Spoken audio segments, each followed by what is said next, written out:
butter. I said it was good. I didn't say it was good for you.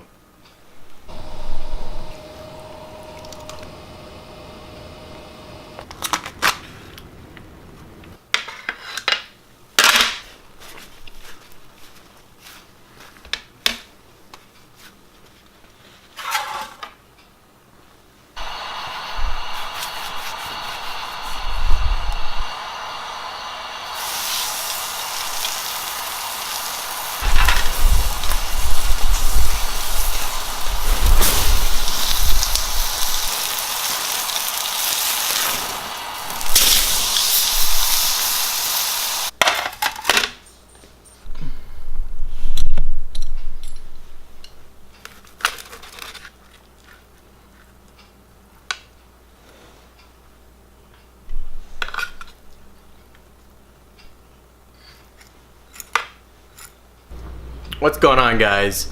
Another episode of Home Health and Hobby here, Chef Nicholas J with another quick tip. I'm going to show you how to cut a ribeye steak. This is going to be one of the most simple butchery skills that you can utilize on a regular basis in your own home to save you money, and it's only going to cost you a little bit of your time. Now, in relativity to other things that you could break down in your kitchen as far as butchery skills are concerned, this is more simple than boning out a chicken. So at about this time, the time of this filming, boning a chicken is not really a very commonly done skill anymore, which used to be pretty prevalent, at least when I was growing up. My mom would buy a chicken, she'd bone it out and save money because you get a better price per pound if you buy the whole bird. Anyways, what we're gonna be doing, I'm not sure if this occurs to other people, but for me it's just common sense, and I guess it's just because I've been doing this for such a long time, because I realize the cost savings with what I'm about to show you.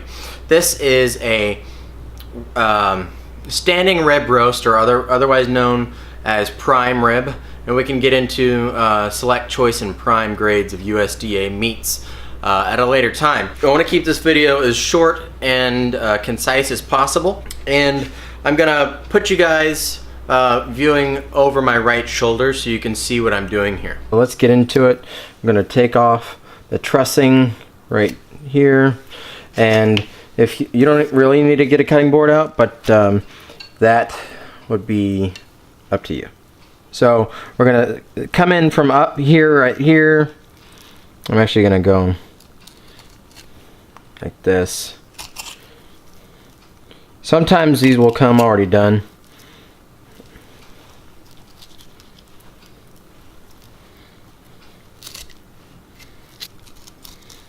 And they'll just be tied to the rib roast so that you can take it off for carving.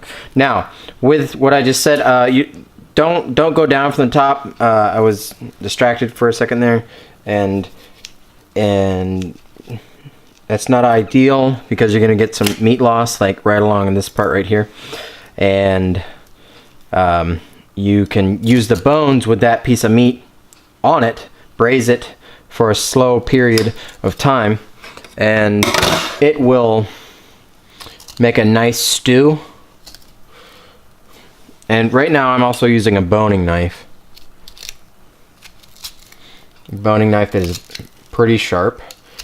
That's what you want, is a sharp knife. A sharp knife is a safer knife than a dull knife. I've got to get in here, scrape the top of the rib here. I'm going to go in from the top, release that bone. If you see how I'm holding this knife, that's a proper technique. This is actually an extension of your finger, unlike a chef's knife where you're supposed to hold it like that.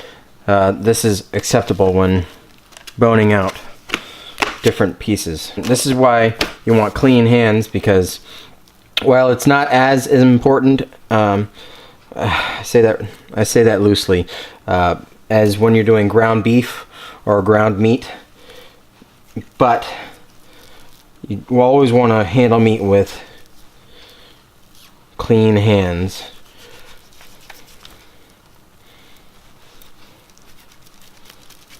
Alright, and going up along there.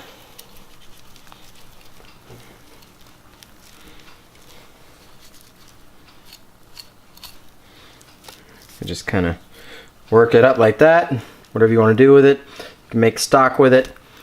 Freeze it until you have enough of these saved up, and then brown them in the oven with your standard mirepoix, and then put them in a soup, or in water, cold water. I'm just going to go inside, just set aside in the cold sink.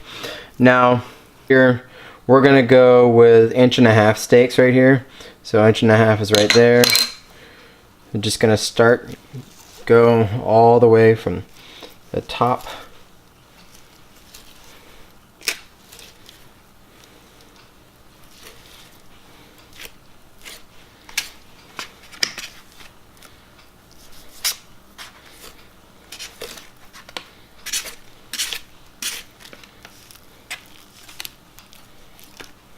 And right there, it's a beautiful ribeye steak.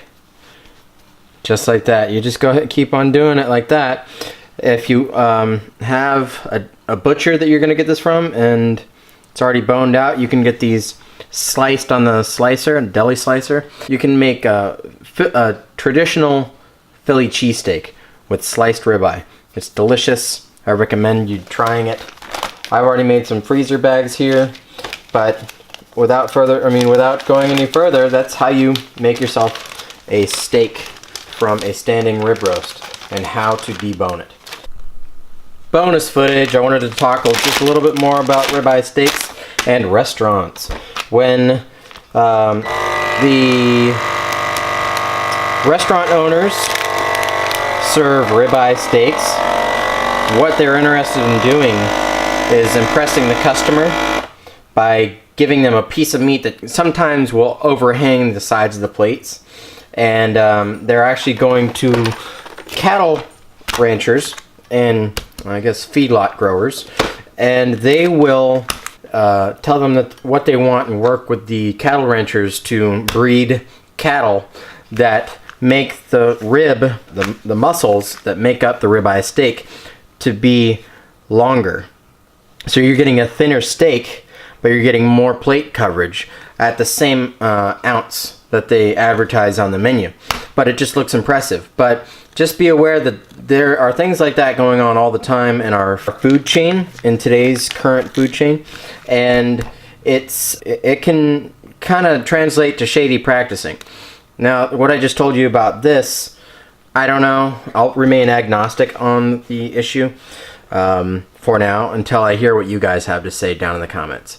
Let me hear what you got to say. Tell me your thoughts about what you think.